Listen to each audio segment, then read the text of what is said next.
Bwana, leo nina njia mpya, au so nisiseme njia mpya, ila kwa wengine nao itakuwa ni geni, jinsi ya kupanga hii beat. Maana wengi tumezoea kuja kuchora huku, weke kwanza percussion huku, pa pa pa pa. Lakini sio lazima ufanye hivi. Unaweza ukapanga hivi kama Studio One au kama Cubase, panga hivyo, panga.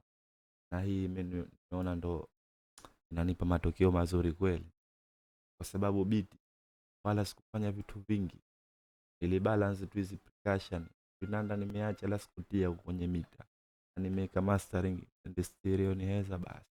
Lakini beat yangu nahisi tayari vibe, wala haijamalizwa kupigwa tayari imebaya.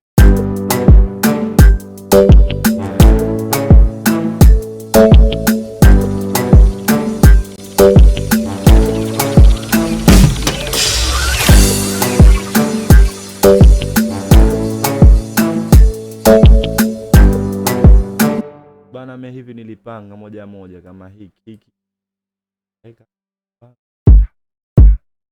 Hakuna kigeni. Hata wewe pia unaweza kupanga kama hiki. Nilipanga kiki, nikaja nikapiga snare, hats ya simo, hats zinaweza kwenye sample za kompa kama unazo hats. Nikaja nikapiga snare hii, kana sound hii, vitu viwili tu, wala hakuna vitu vingi. Nikimaliza hapa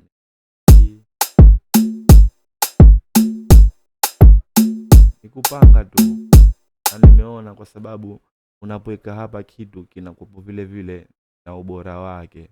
Kwa maana hiyo, kwa mfano kama hii kiki nilipoweka hapa, pengine nikaiadjust kidogo hapa nikapunguza, au hii nikaipunguza kidogo hapa kwenye volume yake, ili hata nilipokuja huku usiharake kupunguza huku, kwanza upunguze hapa, yani ndo sasa. Na hapa sasa ukifanya mixing hapa, basi utakuwa umesogea mbele kweli, kwa sababu ukibalance hapa wakati unasikivu mzuri, hata ukizileta huko kwenye mita, basi inakuwa ni simple kuliko kuanza kushusha hapa. Lakini hapo unajichosha bure, hata ukishusha bado utakupata ile quality.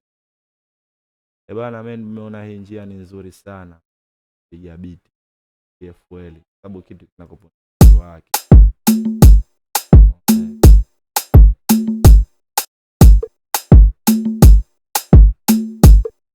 Kaja nikapiga hii, nikaweka na hizi, kwa hiyo ziplikasha zangu sound hivi.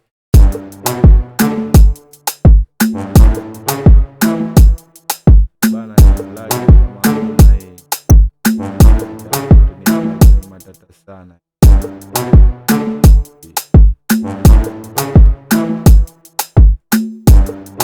Kaja nikapiga hii,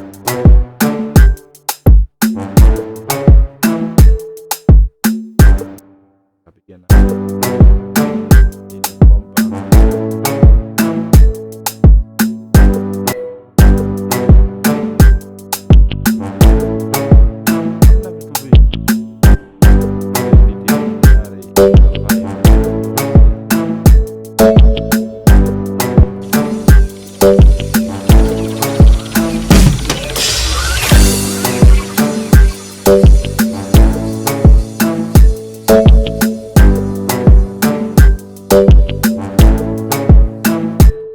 bana. Kama utatumia kama hivi nilivyopanga mimi beat, kama utajaribu na wewe kupiga beat mfumo huu, basi lazima upate matokeo yaliokuwa vizuri.